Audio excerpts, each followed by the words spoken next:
sème la graine. Elle se multipliera. Tu sais, lorsque tu sèmes la graine, tu es en paix. Parce que même quand tu ne seras pas là, tu sais qu'elle portera des fruits. Tu n'as pas besoin de surveiller une graine pour la voir grandir.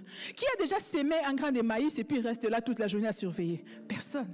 Tu as confiance. Tu sais que Dieu donnera la pluie. Ça produira. Je ne sais pas comment, mais ça produira. Ainsi, Abraham a affronté la stérilité.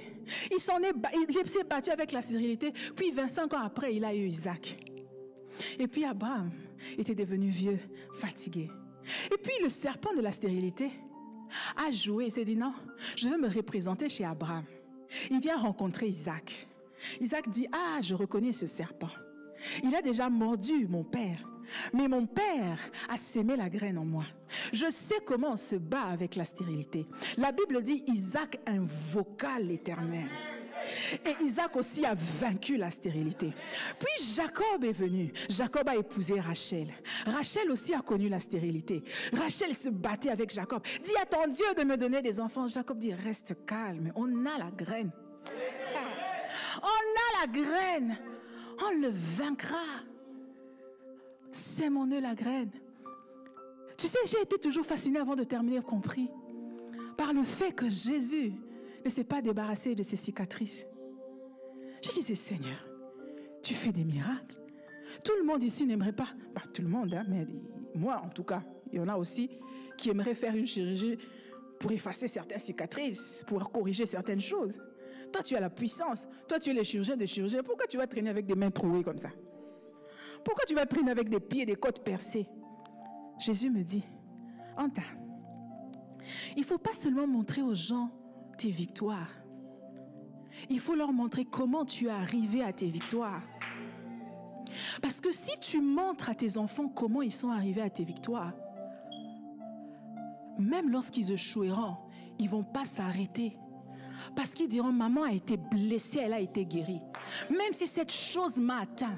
Peut-être que tu passes par le divorce comme sont passés tes parents. Tu dis, oh, ce serpent m'a aussi blessée.